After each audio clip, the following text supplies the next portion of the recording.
Aloha et bienvenue dans l'émission Souriez, c'est auto-édité. Une émission pour donner de la voix aux indés. Bonjour Audrey, Bonjour Adi. comment tu vas? Bah écoute, bien et prête pour ce nouveau format qu'on tourne aujourd'hui. Donc j'espère que ça va aussi plaire aux gens parce qu'on a quand même pris un peu de temps à revoir tout ça, à mettre chacune nos idées. C'est vrai que pour la petite histoire, on s'était appelé pour dire ah viens on en discute un petit peu et je crois qu'au final on en a discuté pendant 3 heures de temps pour bien réfléchir un peu à tout ce qu'on voulait mettre dans cette nouvelle émission, enfin ce nouveau format de l'émission. Très hâte qu'on puisse passer ces petits moments privilégiés du coup avec les auteurs auto-édités et les autrices auto-éditées. Donc l'idée c'est qu'on ait environ 30 minutes d'échange avec des défis, des interviews, la lecture, enfin il y a un peu de tout, donc ça va être trop chouette. Est-ce que tu veux bien rapidement nous dire qui tu es, ce que tu fais, avant qu'on puisse passer à nos invités? Oui, donc je suis Audrey de l'Appel Graphique. Je suis graphiste illustratrice et je fais de la gestion de projets aussi. Donc j'ai une boutique en ligne. De temps à autre, je fais aussi des couvertures pour les auteurs, du moins ça m'est déjà arrivé. Et puis je fais de la gestion de projet de manière générale dans le web. Donc ça a tendance à bien m'occuper en plus de la lecture. Voilà. Ça fait déjà un beau programme. Et du coup, toi, Abby, qu'est-ce que tu nous réserves? Eh bien, pour ceux qui ne me connaissent pas, peut-être que ça va arriver, des personnes vont arriver ici sans savoir qui on est. Moi, je m'appelle Abby, je suis la créatrice du portail de l'auto-édition qui existe depuis mai 2020. Je suis passionnée par la littérature indépendante et du coup, je mène 1001 projets pour mettre en avant les auteurs et les autrices auto-édités. Je ne vais pas lister tous ces projets ici parce que sinon demain on y est encore. Mais l'émission en fait partie, donc l'idée voilà, c'est de pouvoir les valoriser, les mettre en avant. Donc je fais plein de choses, je fais des chroniques littéraires, partage les nouveautés auto-édition tous les trimestres. Enfin voilà, je fais un tas de choses très différentes. J'ai un podcast, une chaîne YouTube et j'ai aussi cette émission que j'ai le plaisir de co-animer avec toi. Donc voilà, le principe c'est qu'on puisse passer un petit moment avec des auteurs et des autrices auto-édités qui ont paru un livre très récemment. Aloha Haruki Takahiro, bienvenue à toi dans l'émission Souriez, c'est auto-édité. J'espère que tu vas bien. Merci.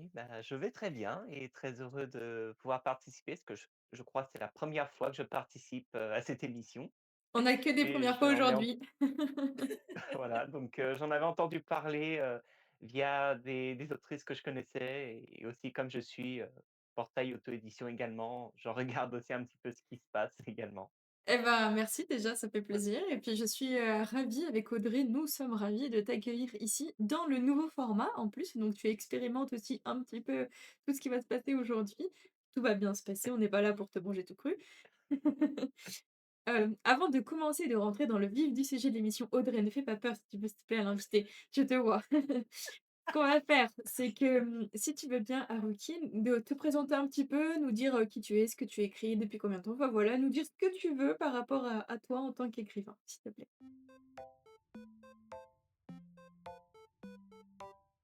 Bien sûr, il y a pas de souci. Donc, Harukita Kairo.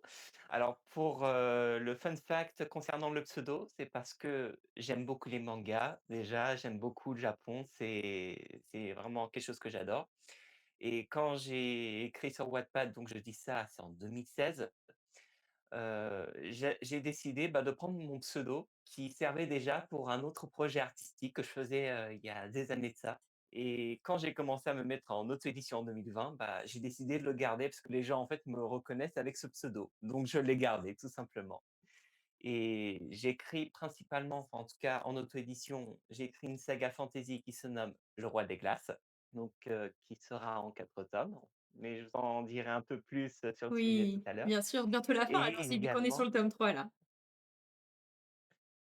elle est sur 4 tomes, donc oui, on arrive bientôt sur la fin, voilà. Et en dehors aussi de la fantaisie que j'adore, j'écris aussi des romances MM, parce que le MM, c'est le premier genre auquel, j'ai expérimenté quand j'ai commencé à écrire et depuis, ça ne m'a plus quitté, tout simplement. Génial. Donc voilà. Et ce qui est assez étrange et assez surprenant, c'est que l'écriture à la base, je comptais pas devenir auteur à la base. Je voulais juste devenir couturier, indépendant, jeune créateur. Donc, il y a eu Ah un oui! revirement. Rien à Oui, voir, oui, malin à voir. ri rien à voir, oui, oui. C'est surtout que j'ai fait des études de couture. J'ai été auto-entrepreneur en tant que couturier jeune créateur, donc je peux faire des robes, je peux faire des pantalons, je peux faire du cosplay. Je peux même faire reproduire les robes des princesses Disney, il y a pas de problème. Voilà, Génial. je peux je peux faire plein de choses et heu et lors de la pandémie, bah, j'avais fermé ma micro-entreprise de couture Mmh. et à ce moment-là, bah, sur Wattpad, mes histoires, elles commençaient à prendre du galon et c'est là que je me suis dit: «Bah, pourquoi pas se lancer en tant qu'auteur?» puisque j'avais déjà ce rêve, qui me titillait, mais au début, je me disais: Ah. «Ouais, non» et puis à un moment, bah, je me suis dit: «Bah, osef, on se lance, Allez, on pourquoi n'a pas? rien à perdre». Sur un malentendu, ça marche. C'est ça, voilà, Et ben, super. Oui, effectivement, ça a rien à voir comme domaine, mais ça reste du domaine de la création. Donc, c'est quand même, tout à fait. quelque chose qui se rapproche un petit peu de ce côté-là, du côté imagination, conception, tout ça, quoi. Oui, côté, artistique également, donc comme j'aime beaucoup tout ce qui touche à l'art, forcément, bah, voilà, c'est des choses qui m'attirent. Donc comme, bah, j'aime la couture, j'aime, bah, forcément, un peu le dessin, parce que je faisais un peu de dessin, mais je Mmh. suis nul en dessin, mais j'aimais bien Bienvenue au dessiner, club. voilà. Je fais pas J'ai dans le même club que vous, je suis désolée. je fais même de la composition de musique à mes temps perdus, donc Super, les book trailers de mes livres et bah, la plupart, c'est mes compositions, voilà. incroyable, Enfin, celles qui sont sur ma chaîne YouTube, en tout cas, c'est celles, qui sont, vraiment faites par mes soins. génial. Donc quand il y a un book trailer de mes livres, je veux pas faire, par IA, je veux pas Mmh. prendre une musique de YouTube, je veux ma composition à moi, donc je me fais ma propre musique. Voilà, Super. C'est du coup 100 homemade, c'est cool. voilà, c'est ça. Et entre-temps, j'ai aussi été acteur dans des web-séries, voilà. Ah oui, histoire de bien Petite compléter un peu tout ça, voilà, tu un peu trop de complète temps le libre, CV jusqu'au bout. Voilà, super et ben, c'est super, ça doit te nourrir ouais. beaucoup dans tes créations, en fait, tout ça. Ah oui, j'avoue que j'ai beaucoup d'idées, j'ai beaucoup de choses et voilà, je suis le genre de personne, bah, dès que j'ai, une idée, un projet en tête, on le fait. Voilà, il y a pas de: «Attends, je vais réfléchir 2 semaines, 3 semaines», non, Mmh. on fait tout de suite. Parce que sinon, Ouais. soit l'idée elle va partir, soit on va penser à autre chose. Et comme je suis TDAH et que j'ai tendance à penser à pas mal de choses, donc je me dis: «Faut voilà, faut structurer tout ça, faut tout bien, organiser» Mmh. et bah, une fois que c'est bien organisé, bah, comme on dit, bah, ça y va, ça avance. Ça avance, super et ben, c'est super chouette, on va pouvoir en apprendre, du coup, un petit peu plus par rapport à ton côté écrivain aujourd'hui. On va se Ouais. concentrer, se focaliser sur ça. En première chose, en première partie de l'émission, ce qu'on va te proposer, c'est de découvrir un extrait du Roi des glaces tome 3 que je vais lire du coup, si ça te va. Alors, si jamais je ne lis pas bien, tu auras du coup tous les droits de, me tirer les oreilles à distance, y a aucun problème. Je vais tâcher de faire de mon mieux évidemment pour pouvoir, voilà, rendre honneur à ton texte. Est-ce que vous êtes prêts? Chapitre 14. Après avoir longuement galopé et emprunté les chemins cachés par les arbres et les sapins, le groupe de Lena arrive enfin à se rapprocher de Miri. Seulement, ils découvrent que l'endroit est enveloppé d'une fumée sombre, violette et noire. Ils observent et sont sur leur garde. Liberté perçoit une grande énergie de magie ténébreuse, et cela l'inquiète beaucoup. Je sens que celui qui a déployé ce brouillard obscur est très néfaste et puissant, constate l'animal. Comment va-t-on entrer demande Alix. Kay est un dieu solitaire, néanmoins très violent envers ses adversaires, révèle Raveline. Mais envers des alliés de Célestin, il ne ferait quand même pas preuve d'hostilité, interroge Aster. L'éternel des parchemins écarquille les yeux avant d'observer le dieu du feu. Tu penses qu'il peut se montrer plus amical envers un allié? C'est une proposition dangereuse. Tu en as conscience, rappelle Raveline. Je le sais, c'est pour ça que je vais me porter volontaire. Tous le regardent en haussant les sourcils et ne répliquent pas. Ils ne s'attendaient pas à ce que l'immortel brûlant suggère cette solution. Raveline, tu es censé avoir péri, et Célestin me cherche désespérément. C'est le seul moyen d'endormir la méfiance de Kay. Qui peut deviner ce qu'il pourrait penser s'il te voit vivant? Rappelle Aster. C'est juste, en effet. Mais on ne devrait pas s'appuyer que sur ça, remarque Lena. Toutefois, s'il s'en prend à toi, nous interviendrons afin de te défendre. affirme Edan. Finn observe en silence et constate que tout le monde est sérieux. Soudain, une question l'assaille. Pourquoi vous n'attaquez pas directement? À quoi ça sert d'endormir la méfiance d'une divinité qui semble avoir perdu la raison? La déesse de l'eau se tourne vers le cousin de Chaos qui attend une réponse. Si jamais il y a des survivants, il faut les préserver si on veut éviter les dommages collatéraux, argumente Lena. Vous voulez prendre des précautions pour sauver peu de personnes? C'est bizarre, poursuit-il. C'est surtout lucide. Nous devons secourir un maximum d'habitants, même s'il y a un seul rescapé par village. Si tu trouves cela inutile, c'est que tu as un cœur de pierre. L'elfe ne dit rien et se contente de se taire. Edan le scrute avec un regard des plus sombres. Tu devrais arrêter de dire n'importe quoi et nous laisser faire. Nous savons ce que nous faisons, rappelle le dieu de la glace. Je l'entends bien, mais je suis persuadée que votre choix est stupide. Lena se retourne vers lui, ses yeux devenus lugubres. Elle trouve que Finn est totalement injuste. Ses propos l'agacent et elle en a marre de le voir faire des remarques idiotes. Écoute bien ce que je vais te dire. Tu déblatères que des bêtises depuis tout à l'heure, et tu veux absolument montrer que tu as raison. Ce n'est pas ça, se justifie le cousin de Chaos. Tu as beau être un elfe, cependant tu restes un parfait ignorant lorsqu'il s'agit de conflits. Tu n'as jamais combattu, donc c'est facile de contester quand on a eu une vie isolée du monde. Laisse-nous intervenir et garde tes remarques pour toi. La divinité de l'eau ne retient plus sa colère, et tous la regardent. Elle repense aux batailles qu'elle a livrées, aux victoires, aux défaites, et aux choix, lourds de conséquences.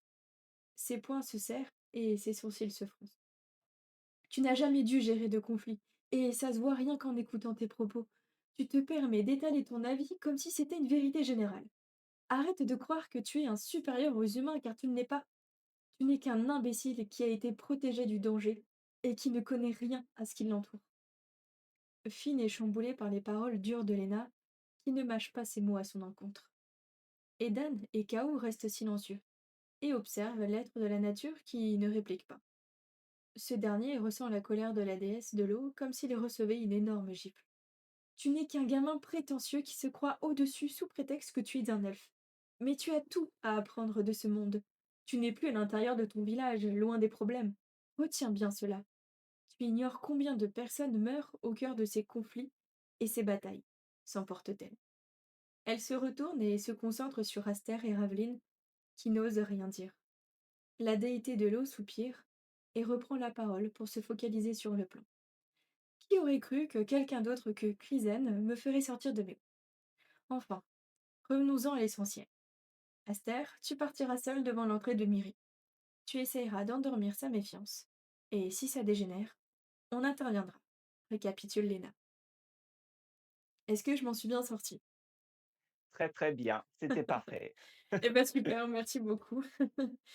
Super. Eh ben, ce qu'on va faire maintenant, c'est qu'on a plusieurs petites questions à te poser avec Audrey.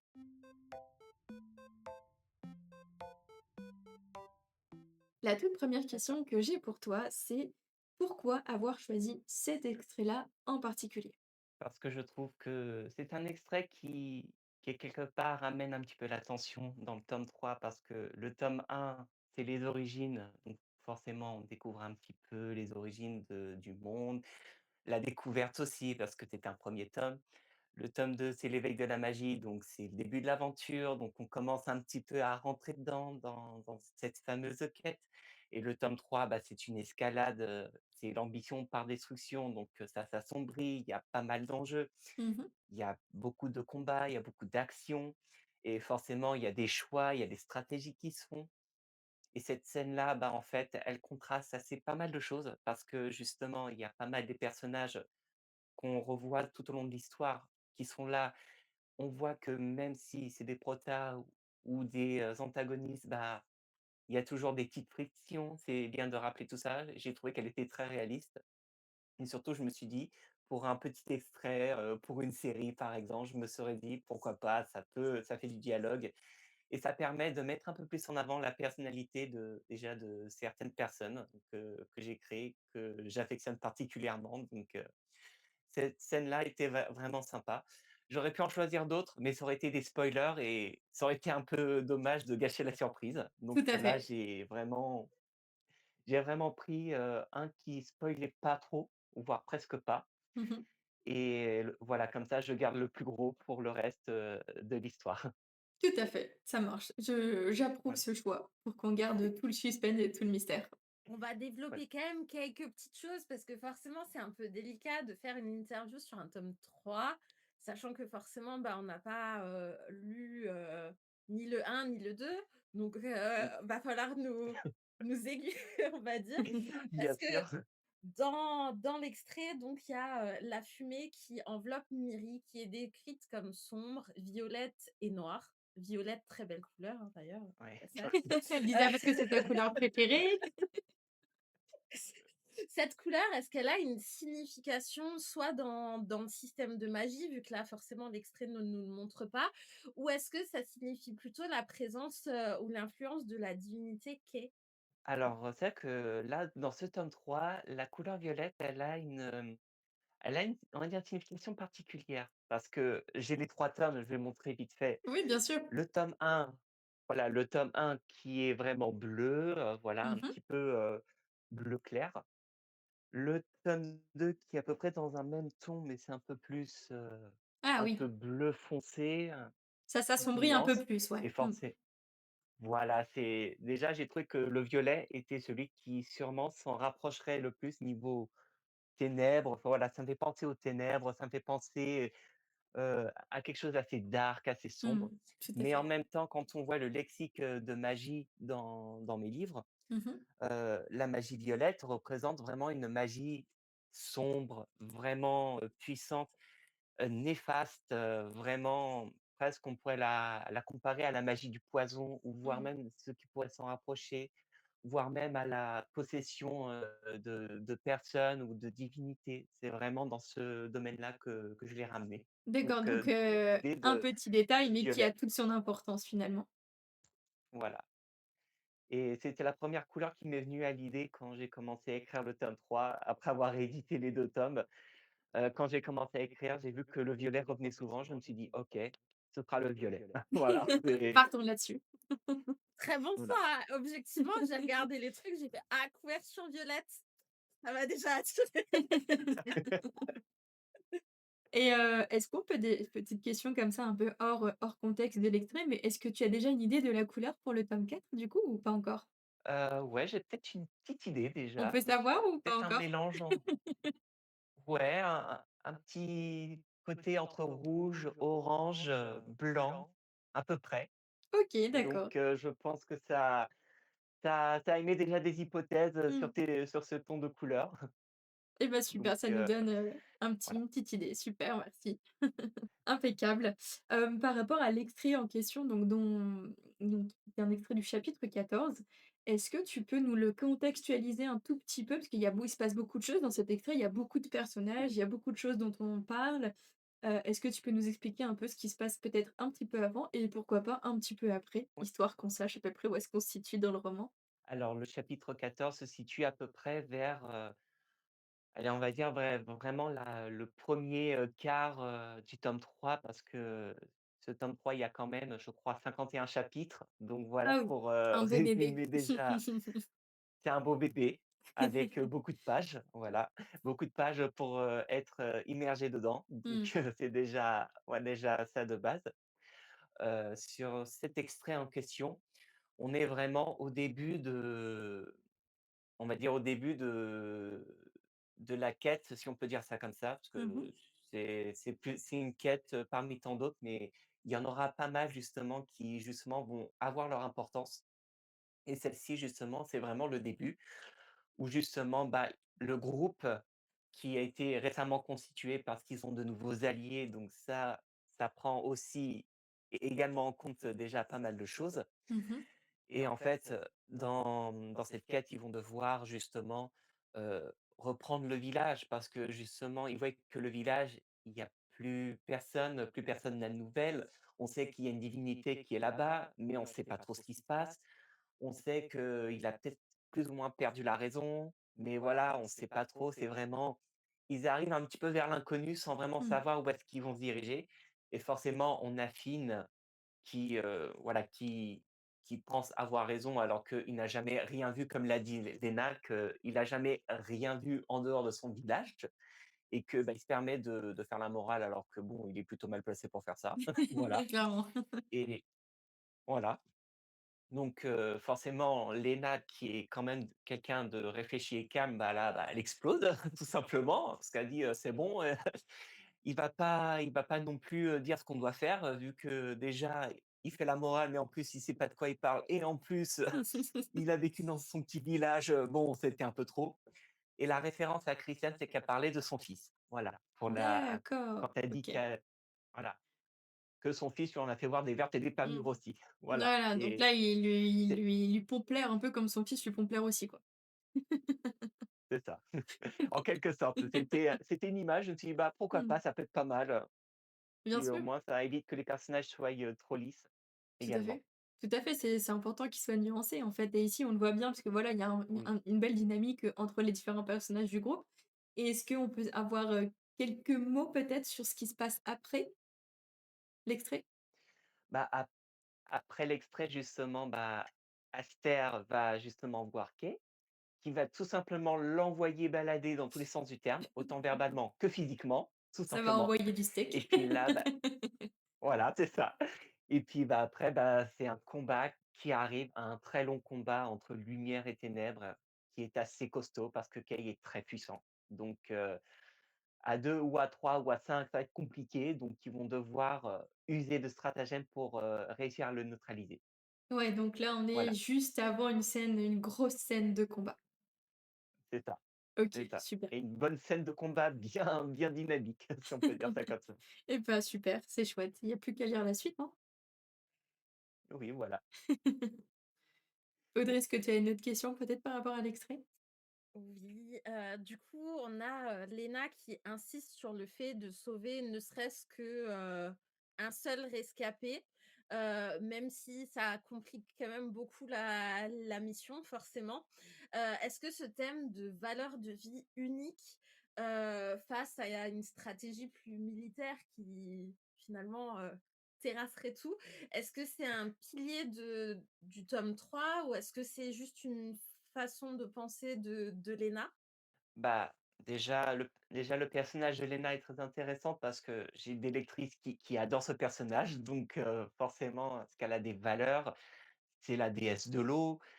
Également, voilà, elle a des liens avec l'océan aussi et c'est quelqu'un qui, voilà, qui a des valeurs, qui a des principes, qui part du principe que chaque vie est importante, qu'elle soit humaine, elfique, ou divinité. Donc elle part vraiment du principe que c'est pas parce qu'il y a une seule personne ou très peu de villageois qu'il faut les laisser tomber.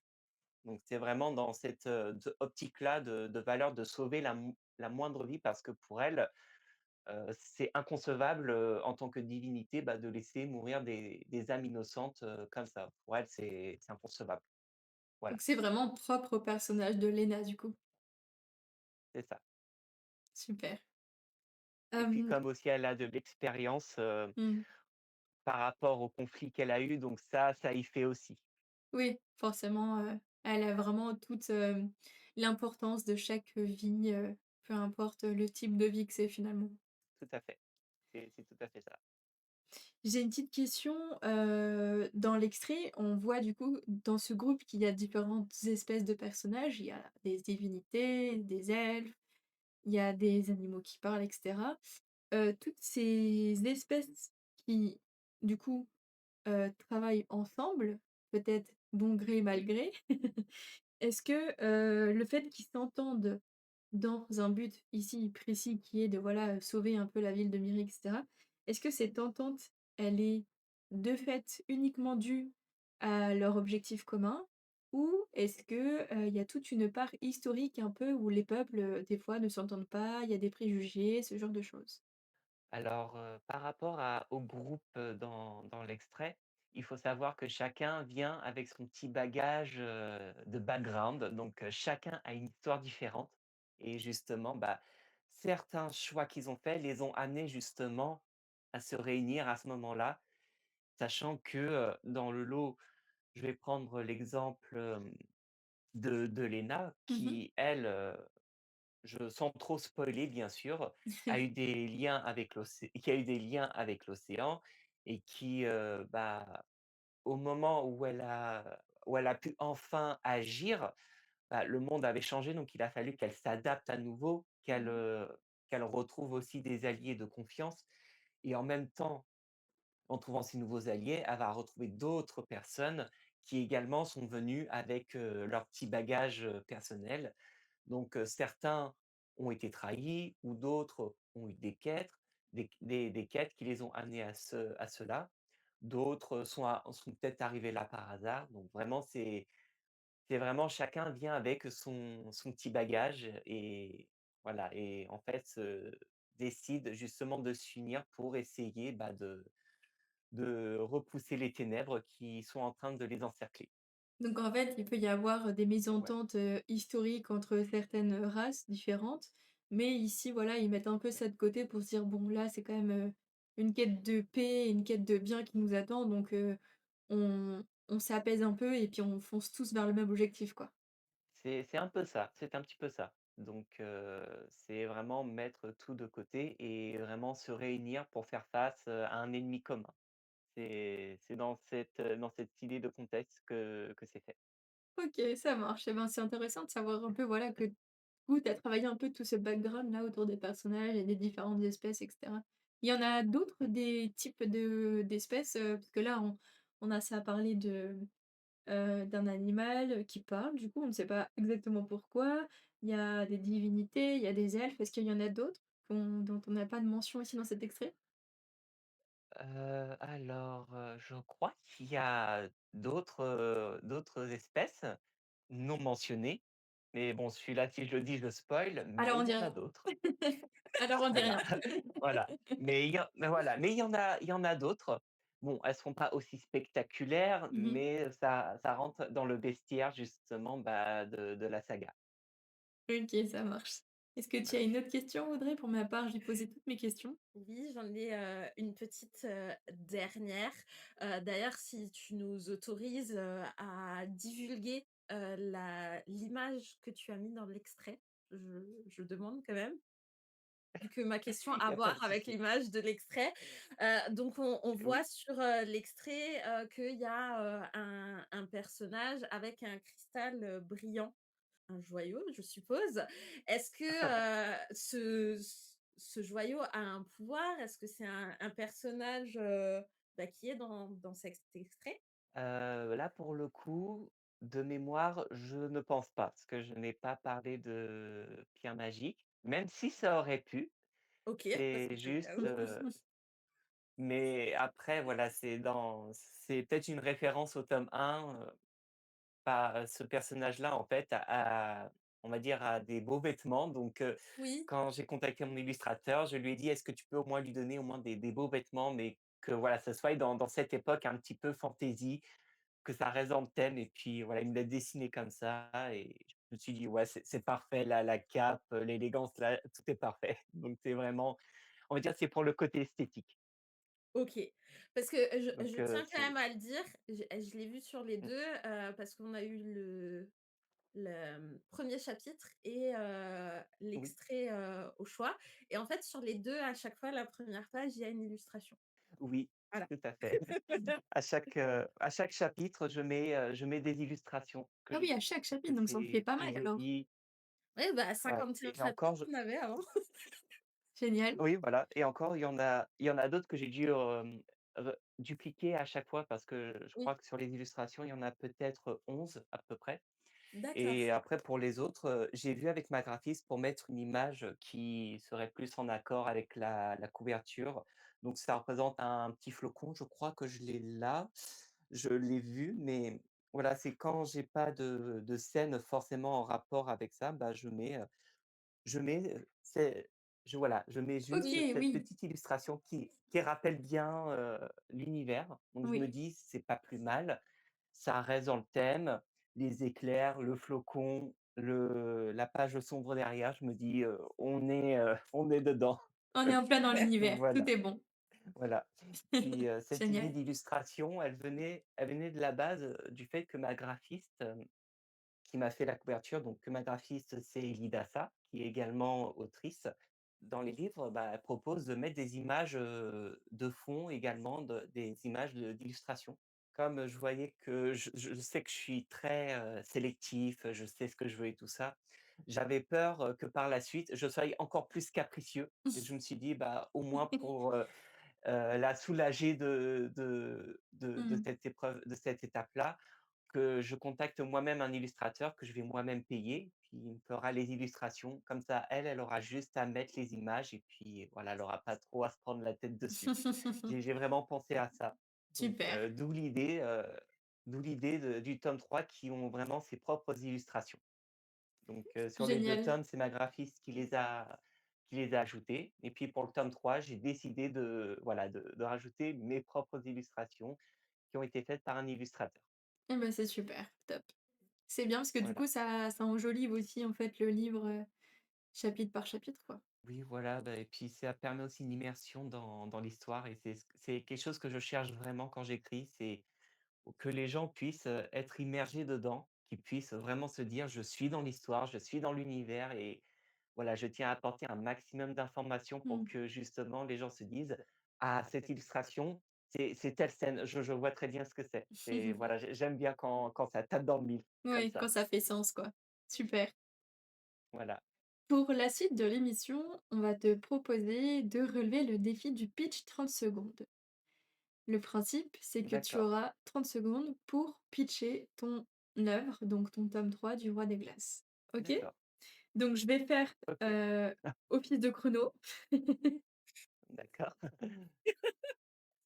Tu es prêt? Surtout que là, peut-être la première fois que je vais le pitcher, donc Ah ça ouais, va c'est être le un côté un super peu exercice. challengeant du truc. En général, on n'est pas prêt pour cet exercice, mais je le trouve hyper intéressant parce que, du coup, c'est vachement Oui, révélateur aussi de ce que tu vas pouvoir dire et cetera et puis c'est un exercice qu'en oui, fait, en tant qu'auteur, tu y es confronté, très souvent dans différentes oui, occasions, hein, donc je trouvais ça oui, comme intéressant, dans les salons. voilà, exactement. Je trouvais ça intéressant de vous challenger un petit peu, voilà. Bah, pourquoi pas?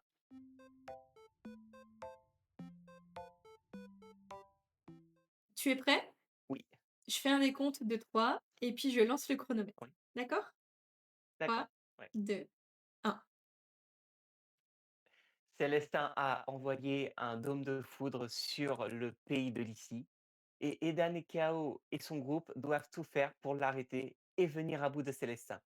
Dans leur quête, beaucoup d'obstacles se montreront à eux, entre alliés de Célestin ou encore ancien allié disparu depuis longtemps, voire même piège mortel.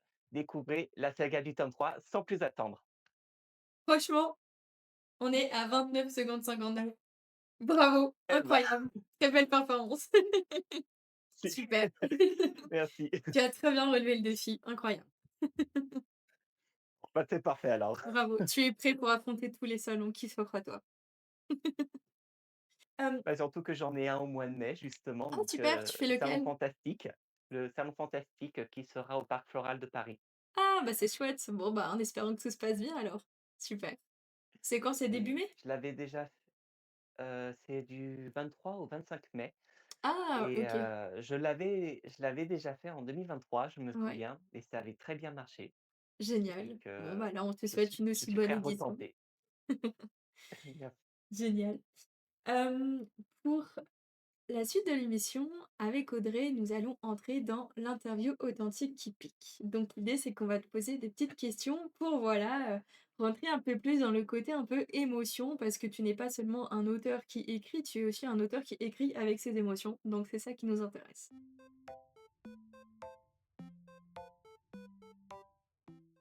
Qu'est-ce qui te fait continuer malgré les échecs? Bah, tout simplement la volonté de le faire et tant que j'ai envie de le faire et ben je continue.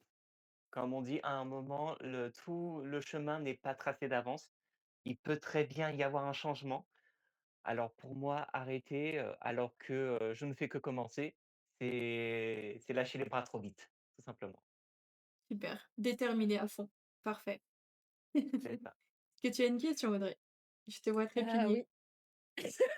En fait, je réfléchis à laquelle je pose, Mmh. tu vois? Enfin, C'est ça, le tout, c'est de choisir laquelle qui pourrait être la plus sympa à poser, hein.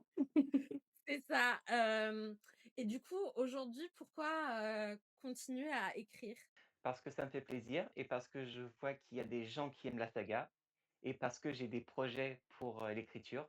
Donc pourquoi les arrêter alors qu'on a plein d'idées à foison?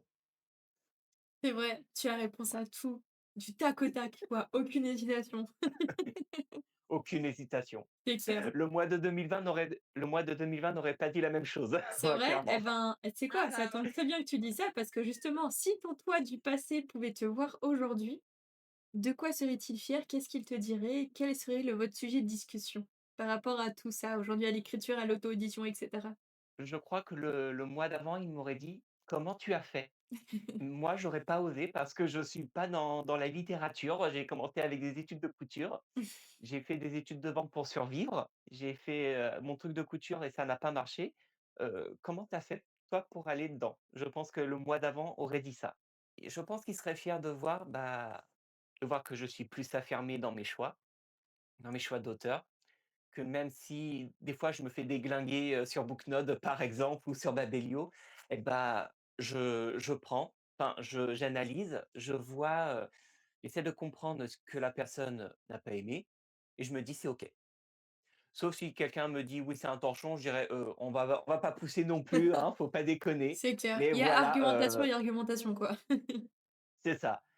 On peut très bien dire, «L'histoire m'a pas plu parce que X ou Y, raison dans Mmh, l'histoire, ça m'a pas trop plu». OK, tout à fait. d'accord. Par contre, si c'est pour dire: «C'est un torchon, c'est invendable, c'est pas ceci, c'est pas cela», ça j'en ai pas besoin. C'est get out comme on dit, tout Clairement, simplement. clairement, c'est le genre d'avis qui feront pas avancer de toute façon, ni pour, l'un ni pour l'autre, donc autant, ne pas le prendre en considération. Bah, c'est surtout que ça rentre par une oreille, ça sort par une autre. Donc c'est vraiment un courant d'air. Et c'est tout ce que ça restera. Voilà, c'est ça.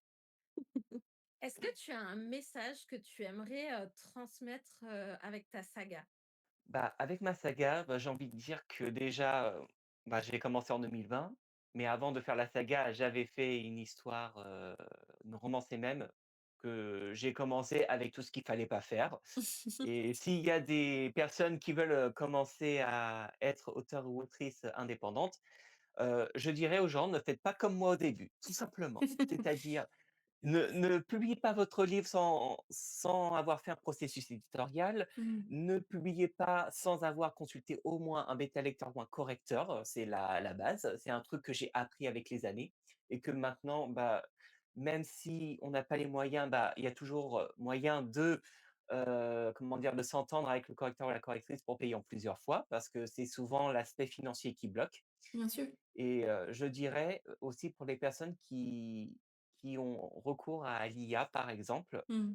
Alors je dis pas que l'IA, c'est pas bien, c'est pas ça, c'est l'IA, elle est un petit peu partout, même sur Antidote et même sur Word. Donc bon, là-dessus, on ne peut pas faire grand-chose. Mais le plus important, c'est de ne pas vraiment, l'utiliser pour par exemple, les couvertures génératives. Ça, par contre, Mmh. non. Voilà. Tout à fait, on est Après, d'accord. je sais que c'est un truc sur lequel, moi je suis contre en fait, parce que je me suis fait avoir comme ça. À un moment, j'étais sur Canva, c'était avant que j'ai ma graphie et j'ai choisi des images libres de droit en fait Mmh mh. et j'ai regardé les licences pour voir si je pouvais les utiliser tout ça parce que voilà, je voulais vraiment faire attention à tout ça et j'avais trouvé une image, qui me plaisait, qui était vraiment dans ce que je voulais, donc je l'ai pris. Sauf que j'ai vu que c'était de l'IA et j'étais dégoûté. Ah bah oui. J'étais hyper dégoûté. Mmh. J'en étais malade, je crois. C'est en plus, c'était pendant que j'étais en train de réécrire le premier tome. J'en étais malade, Mmh. limite. C'est pas que j'en avais honte, mais j'en étais malade, quoi. En tant qu'auteur, je me dis: «Non, je peux pas, je peux pas, je peux pas». C'est un truc qui me rendait malade et après, quand j'ai eu l'occasion, j'ai payé vraiment une graphiste qui s'est occupée de la couverture. Moi, ça me permet un petit poids en moins et quand elle m'a fait la couverture, j'ai fait: «C'est bon, ça va mieux, je peux souffler, c'est bien». Donc voilà, quand je vois, qu'il y a des auteurs ou autrices qui utilisent l'IA, enfin sur les couvertures en tout Mmh. cas, non, non, non, je suis désolé. Il y a Canva qui peut aider quand même sur, certaines choses, même si on peut pas payer le graphiste. C'est déjà assez bien. Il y a aussi Pexel également qui est aussi, gratuit. Après il y a bien sûr les options pro, mais c'est encore autre chose. Mais voilà, ce que j'ai envie de dire, c'est, je sais que l'IA, elle est un petit peu partout, mais c'est pas une raison pour tout déléguer à l'IA. Il faut quand même garder un minimum de manuel, quoi. Faut garder, un minimum de choses. Tout à Comme par fait. exemple, même si, j'ai écrit moi-même, mes textes Mmh. et je sais que, par exemple, je vais utiliser Antidote, mais je vais pas utiliser le côté, intelligence artificielle qui réécrit toutes les phrases. Mmh. Ça m'intéresse pas. Moi, j'utilise uniquement pour les répétitions, parce que je fais beaucoup de répétitions et c'est ce que je travaille avec ma correctrice. Des fois, il peut y avoir des petites fautes d'orthographe, mais j'en fais vraiment, vraiment rarement, donc ça encore, ça va. Mais c'est voilà, dans mon cas, ça va être plus les fautes d'accords, les fautes, les répétitions et ça, c'est vrai que je travaille dessus. Alors, quand j'utilise Antidote, quand ma correctrice m'envoie les choses, ce qui est bien, c'est comme j'ai fait une formation de correcteur, bah, je sais également, ce que je peux corriger ou pas corriger, Oui, mais pas trop faire trop confiance à Antidote non plus, donc ça, c'est un plus. Donc voilà, je sur ça, je dirais ne pas trop, trop déléguer à l'IA parce que en tant qu'auteur, c'est pas bon du tout et ça se ressent tout de suite. clairement. Comme je vois des fois ouais, carrément, je dis: «Il faut quand même avoir un minimum de contrôle». Que quand je vois qu'il y a des auteurs et des autrices qui font leur post, heu, sur de leur couverture ou leur personnage qui Ouais. présentent entièrement par IA, Ouais, non, moi, c'est pareil, ça me sort bah par les yeux, hein. Vraiment, je peux pas. en fait, ça me donne pas du tout envie de Mmh. suivre la personne parce que je me dis: «En fait, ça veut dire que tu as si peu de considération pour tes lecteurs, ça non, je peux pas, Ah je bah peux voilà, pas». regarde, on a une Donc invitée, chien. ouais, Mais la faim, en fait, Ah, je vais c'est pas l'heure de donner manger, à c'est pour ça. manger. Voilà, c'est, «Viens, donne-moi des croquettes». C'est le message. Mais non, non, c'est vrai que moi, c'est mais pareil, cette lutte contre, l'utilisation de l'IA, notamment pour la création des couvertures, c'est quelque chose qui, c'est cette ça. année, me tient beaucoup à cœur et c'est pour ça que je l'ai pas mal exprimé, notamment lors de mes présentations des nouveautés auto-édition. Parce que voilà, pour moi, c'est un get out, quoi, c'est Oui, un non, c'est niet, enfin c'est voilà, ça. c'est hors de question. Il y a tellement de possibilités et d'alternatives Mmh. aujourd'hui, plus ou moins payantes, plus ou moins gratuites en fonction de ce qu'on veut, de qu'on sait faire et cetera, que c'est pas possible d'utiliser l'IA pour ça, quoi, clairement. Oui, c'est pour ça que moi, à la base, j'utilisais des images sur Canva parce que sur Canva, il y a un petit peu de tout Bien et sûr. je me dis: «On peut faire des montages, on peut faire des Mmh. choses». Ou alors des fois, j'ai essayé d'utiliser Photoshop parce que, voilà, ma sœur est photographe indépendante, et si jamais j'ai un truc, je peux lui demander un petit conseil, comment faire sur Photoshop ou telle chose, elle peut Ouais. m'aider. Donc j'ai essayé de faire des choses.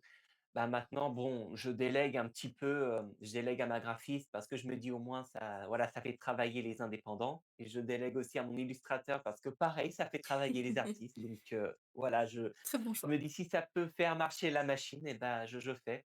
Alors certains vont sûrement m'attaquer en me disant: «Oui, mais nous on n'a pas d'argent, on n'a pas ceci, on n'a pas Il cela». y a Vous parlez à d'autres manières quelqu'un de qui faire. a vous parlez j'ai envie de dire, vous parlez à quelqu'un qui a vécu avec 18 centimes sur son compte en banque pendant 3 ans, donc Oui. c'est je peux dire que là-dessus, voilà, je sais ce que c'est de survivre avec une si petite somme, donc Mmh. je sais que c'est pas facile. Je pars du principe que si on veut donner la qualité pour nos livres, bah, faut mettre de l'argent de côté. Quitte à avoir un deuxième si on a un deuxième travail à côté et que, bah, qu'on a possibilité de mettre de côté, hein, peu importe la somme.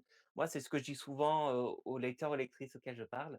Si vous avez l'occasion de mettre, de côté, peu importe la somme, bah, mettez de côté ce que ça peut toujours servir. Moi, c'est ce que je fais toujours, si jamais je dois payer mes illustrateurs ou si je dois payer mes correcteurs, mes graphistes, je fais en sorte de toujours mettre de l'argent de côté pour pouvoir, les payer après. Parce que je me dis: «On ne sait jamais, si jamais j'ai un coup dur», comme là, par exemple, j'ai eu un coup dur il y a pas longtemps et Mmh. j'avais mis de l'argent de côté et j'ai bien fait parce que, c'est pas gagné.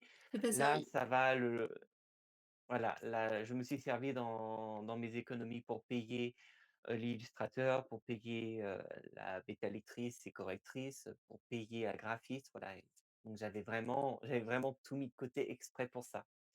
Donc c'est important de se dire que si on veut être auteur indépendant, soyez sûr de votre choix. Ne faites pas n'importe comment, comme je dis, l'auto-édition, ce n'est pas une voie de garage.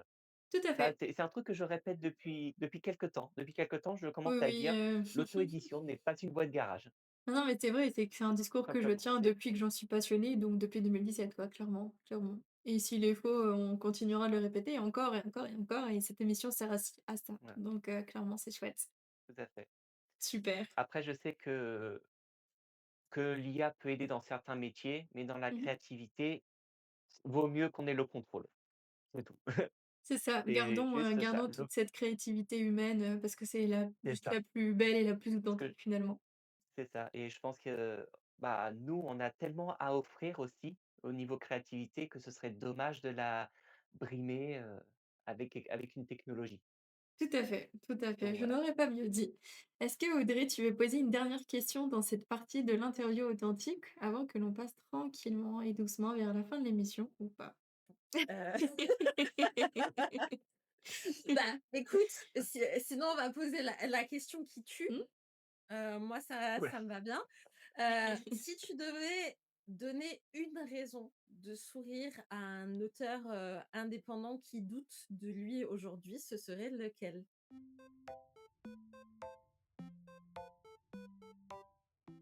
Bah, si je devais lui donner une raison de sourire, je lui dirais: «T'en fais pas, si tu vends pas tout de suite au début, c'est pas grave, persévère, continue. Tu verras qu'à un moment, les gens viendront». C'est juste, voilà, il faut donner de sa personne et en donnant de sa personne, on arrive à quelque chose, tout simplement.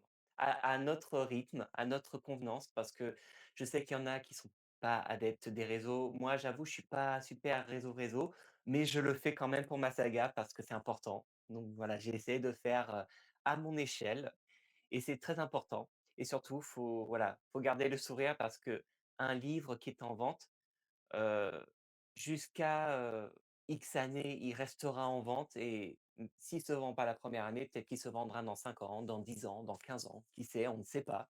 C'est important de garder ça à l'esprit et surtout, il faut se dire que, bah, l'auto-édition, c'est quand même une grande aventure parce qu'en fait, on démarre de rien, mais surtout, il faut, chercher à se dépasser.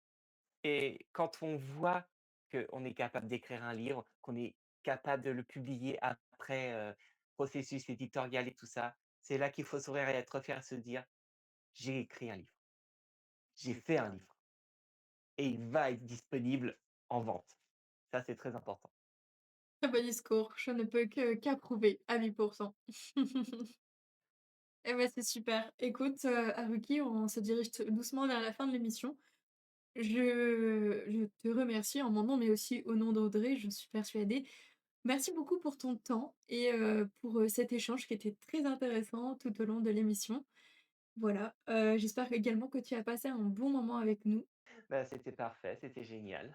Super, et ben écoute, j'en suis vraiment ravie. On te retrouve du coup sur les réseaux sociaux et puis, ben, on va arrêter là l'émission, donc on se dit à tout bientôt. À tout bientôt. Ça marche, à bientôt.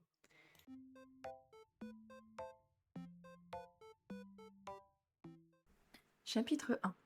Après l'annonce de Célestin qui a traversé toute la Lydie, des éclairs tombent violemment sur le village d'Annecy.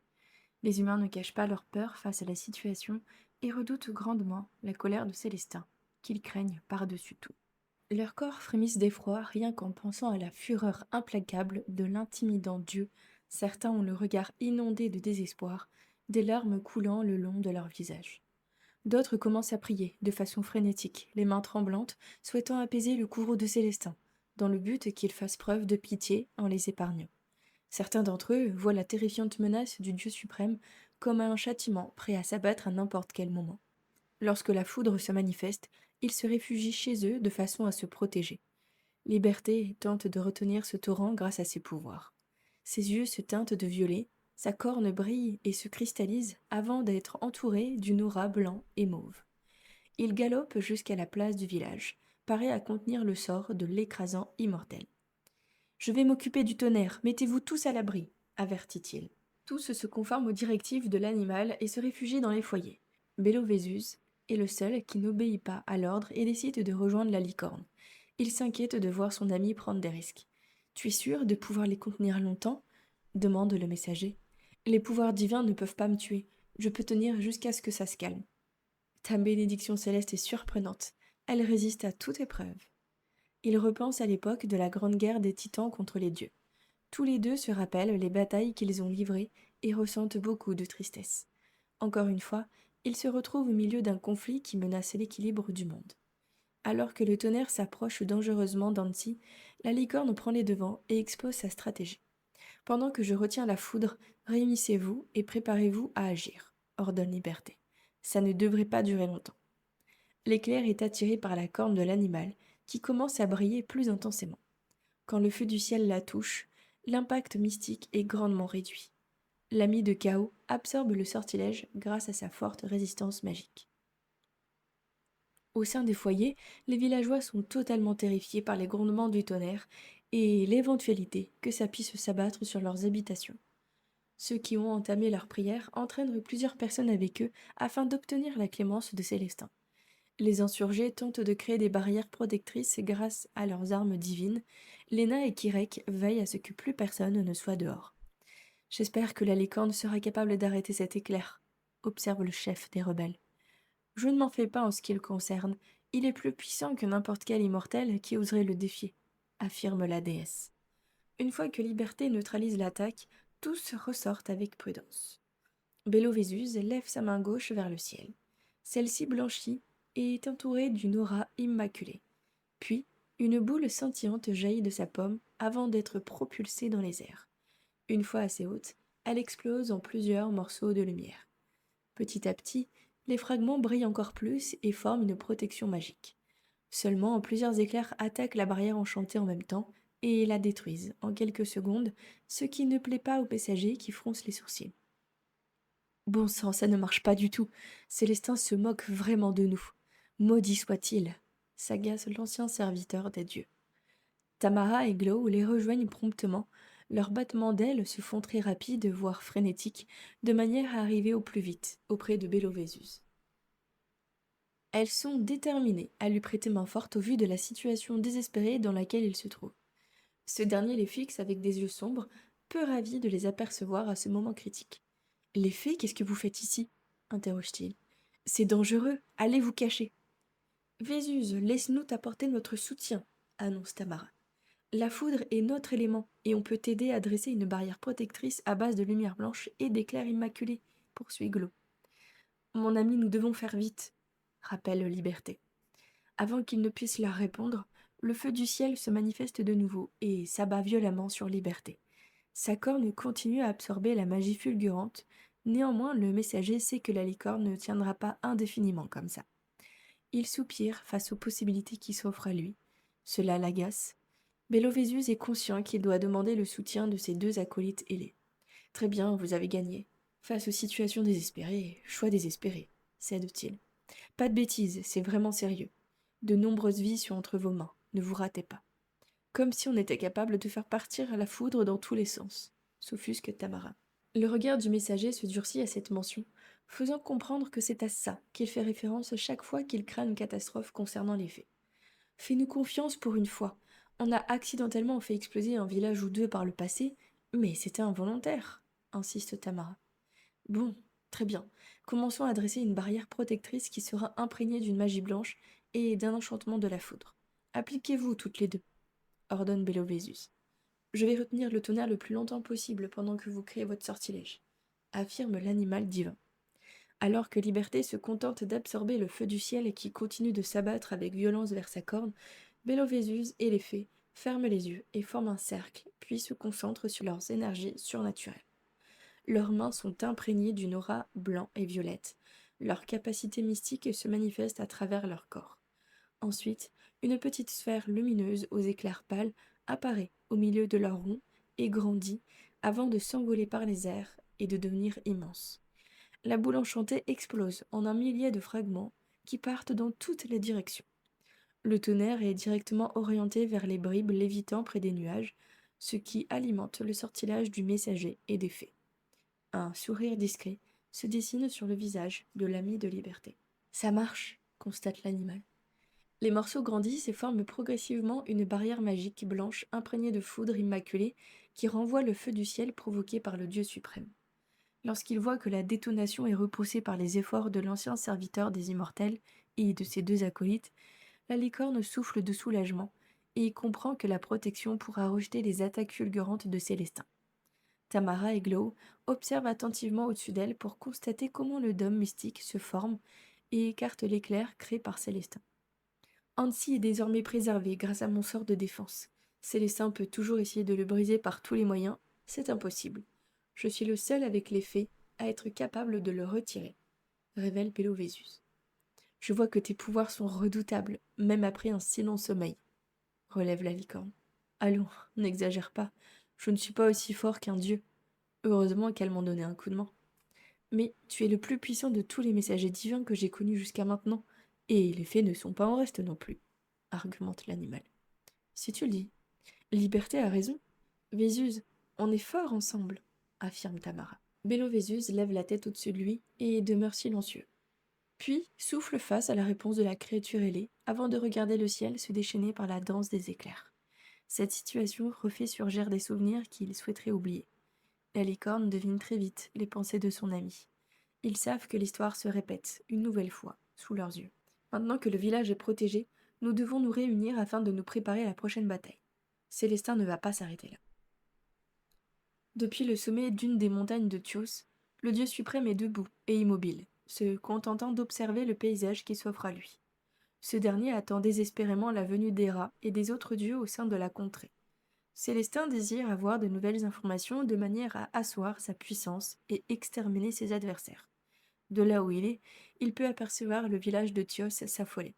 Il ne ressent aucune compassion envers les humains qui quittent leur foyer dans le but de s'abriter plus loin, voire délaissent leur pays. Célestin compte instaurer la peur en Lythie et il est prêt à semer la discorde pour y arriver. Derrière lui, May regarde aussi d'un œil observateur ce qui se passe, avant de soupirer. Les faiblards vont bientôt abandonner leur contrée. Vous devriez être content, Dieu suprême, commence-t-elle. Ils ne réussiront pas. Cette grande île est prisonnière de mes éclairs. Aucun bateau ne pourra en sortir. Mon avertissement a été très clair, et il semble l'avoir compris. Vous voulez que des humains sans pouvoir tiennent tête à une divinité? Ils se feront tuer sans hésitation s'ils décident de prendre les armes. Un sourire mauvais se dessine sur les lèvres de Célestin, alors qu'il observe son œuvre démoniaque effrayer les Lythiens. Il croise les bras, tout en restant silencieux. Leur peur est un avantage précieux nous concernant. Dans cet état, ils sont prêts à braver l'interdit au prix de leur confort et de leur survie. Ils se révolteront face au dieu de la glace et face à toutes les personnes qui l'aideront. Voyons voir s'il va réussir à éviter cette guerre, poursuit l'immortel intimidant. C'est donc pour cela que vous avez fait appel à la malédiction du froid infini? Demande-t-elle. Le regard de Célestin se tourne vers les nuages, semblant pensif. Il se souvient des motivations qui l'ont poussé à utiliser ce sortilège. L'Éternel se remémore les anciens conflits qui lui paraissent lointains. Un moment qu'il préférait oublier, qui pourtant revient sans cesse, le hanter. On peut dire ça, oui, seulement ce n'était pas la seule raison. Le monde a besoin d'un dirigeant dans le but de guider les brebis égarées afin d'éviter qu'elles se perdent. De plus, pour les gouverner, il faut prendre conscience des secrets qui nous entourent, affirme le dieu de Thalia. Qu'avez-vous en tête précisément? S'inquière-t-elle. Il y a des mystères qui ne doivent jamais être découverts. Ce n'est pas pour rien s'ils sont bien protégés. Si jamais ça devait arriver, les conséquences seraient plus que dramatiques. Je dois être le gardien de ce monde afin de préserver l'équilibre. Il se tourne vers May qu'il observe en attente d'un ordre. Il avance vers elle avant de la dépasser d'un pas très lent. Intriguée, elle se retourne et le scrute avec interrogation. « Où allez-vous, Dieu suprême ?» demande-t-elle. « En Thalia. J'ai un combat à préparer. Les hommes de ce pays me seront très utiles, vu qu'ils me sont dévoués corps et âme. Ça va justement me permettre d'oublier ta défaite humiliante contre Belovésus. » La déesse baisse directement la tête, honteuse de rapporter de mauvaises nouvelles à l'écrasant dieu, qui la fixe d'un regard des plus sombres. Lorsqu'il claque des doigts, le corps de la sœur du messager est imprégné de flammes brûlantes. Le feu lui provoque une douleur insoutenable et elle se retrouve à genoux, tremblant de partout et essayant de se sauver de la braise ardente. Célestin reste figé, les bras croisés, puis l'observe en train de s'embraser sur place, arborant des yeux aussi ténébreux que malveillants. Voilà ce que méritent ceux et celles qui me déçoivent, crache-t-il.